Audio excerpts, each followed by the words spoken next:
Are you optimistic? Who should be optimistic? Liz at the moment seems good again on the polls that's coming through.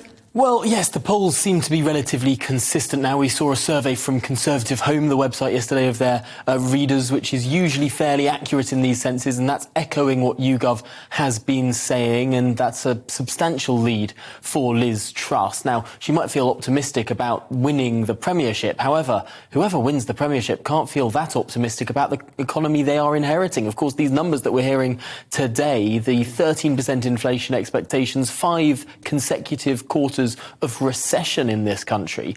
These are stark figures, and I wonder how much more seriously the debate will now change. I think we're not going to hear so much about what earrings and what shoes people are wearing now, and we're really, this could be the start of a very serious, level-headed conversation in this leadership race, because it's very clear now that the country is sailing into the schools this winter, and potentially what both of these candidates are saying in terms of their fiscal offering, in terms of the tax reductions, they might seem more marginal now, given the scale of the crisis. And I did bring this up with John Redwood, but he wasn't moving from his support for Liz. But Nigel Lawson has come out for Rishi, and what he's saying is this idea that you think you can tinker around with the tax isn't going to be what's really going to solve the inflation problem. Yeah, he's saying that it's actually Rishi who understands sort of Thatcherite policies. Yes, and he makes the point of the 1972 budget.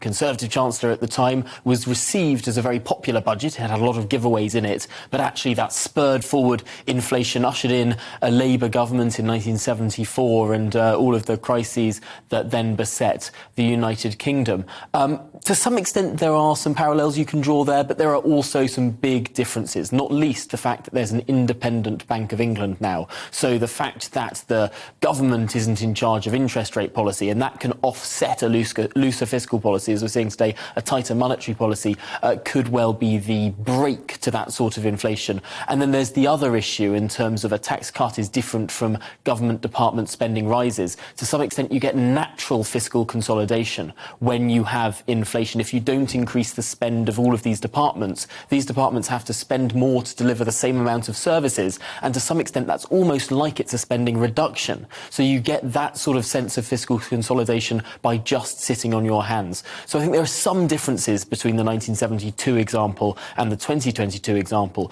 although it is significant that Nigel Lawson, Margaret Thatcher's longest-serving Chancellor, has been saying this morning. And he would have looked at the differences as well. But you think as well the media now is starting to dig into the two candidates' sort of backgrounds. I know they've looked at a fundraiser that Liz had of late and said, why wasn't this declared? Do you think it's going to get a bit dirtier as we go on in the next couple of weeks? Well, quick answer, Tom. It's the next couple of days that really matter, because we know now that ballots land at the start of next week. It's been delayed by a week. But some are coming through now, I hear. Some are coming through. Trickling through now. We'll get the deluge over the next few days, and people are expected to vote pretty much as soon as they get them. So this is where the real campaigning matters.